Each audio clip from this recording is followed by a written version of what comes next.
गरुड़ पुराण में श्री हरि ने पक्षीराज गरुड़ को बताया है कि कैसे पापों के बाद व्यक्ति को किस योनियों में जन्म लेना पड़ता है। सनातन धर्म में ब्राह्मण को भगवान के समान बताया गया है। शास्त्रों में भी साफ साफ कहा गया है कि यदि कोई मनुष्य जानकर या भूल से किसी ब्राह्मण की हत्या कर देता है तो उसे ब्रह्म हत्या का पाप लगता है। ये महापाप माना जाता है। ऐसे काम में साथ देने वाले मनुष्य को भी कुंभी पाक नाम के नरक की यातना सहनी पड़ती है। गरुड़ पुराण के धर्म कांड के अध्याय 2 में बड़े ही विस्तार से बताया गया है कि जो पापी ब्राह्मण जैसे पूजनीय लोगों की हत्या करते हैं उन्हें मृग, अश्व, शुक्र और ऊंट की योनि में जन्म लेना पड़ता है। भूख लगने पर भोजन की चोरी करना साधारण पाप है। मन भटकने पर कोई वस्तु चोरी कर ली, चोरी तो पाप है, पर वो भी एक साधारण पाप है। लेकिन सोने की चोरी बहुत बड़ा पाप होता है। चोरी करने वाले मनुष्य या ऐसे काम में साथ देने वालों को तामिस्त्र नामक नरक में दुख भोगना पड़ता है। वहीं उसे कीड़े मकोड़ों की योनि में जगह मिलती है। वहीं घर का सामान चुराने वाला गिद्ध की योनि में और दूसरे का पैसा लूटने वाला अपस्मार रोग से ग्रस्त होता है। वहीं जो इंसान अपनी धर्म पत्नी को छोड़ देता है वो अगले जन्म में गंडमाल नाम के महारोग से पीड़ित रहता है। और जो स्त्री के बल पर दुनिया में जी रहा होता है वो दूसरे जन्म में लंगड़ा पैदा होता है। गरुड़ पुराण में उल्लेख है कि दूसरे की पत्नी से संबंध बनाने वाले व्यक्ति को घोर नरक में जगह मिलती है।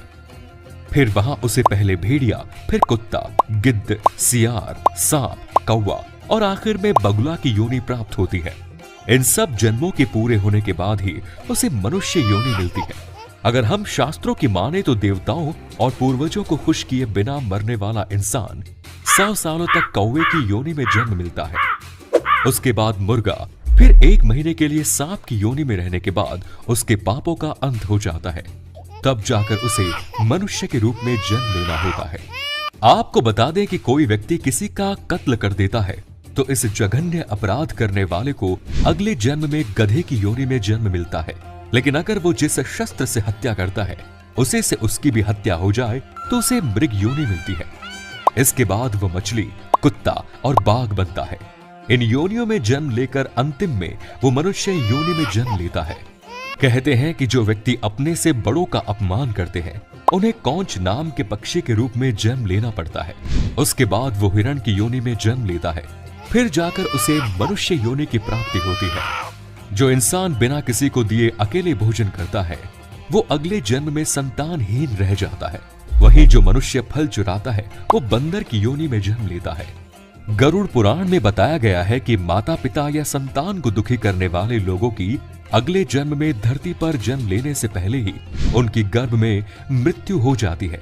वहीं जो लोग महिलाओं का शारीरिक शोषण करते हैं या उनका शोषण करवाते हैं उन्हें अगले जन्म में भयंकर बीमारियों से पीड़ित होना पड़ता है।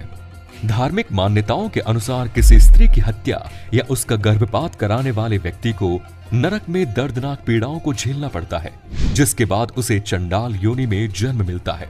इसके साथ ही शादी में अड़ंगा पैदा करने वाले पापी मच्छर की योनि में जन्म लेता है। अगर उसे फिर से मनुष्य की योनि प्राप्त भी होती है तो उसका होंठ कटा हुआ होता है।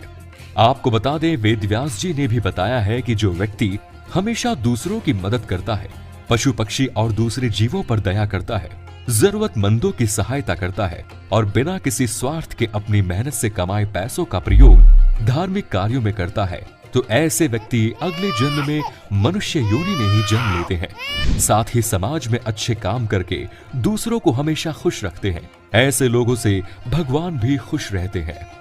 तो मित्रों, आपने जाना कि किस पाप के बाद किस योनि में आपको जन्म मिलेगा। अगर आपको पहले से किसी भी बात की जानकारी थी तो नीचे कमेंट्स में जरूर बताएं। आज की वीडियो में इतना ही। उम्मीद करते हैं कि हमारी वीडियो के जरिए आपको आपके कई सवालों के जवाब मिल गए होंगे।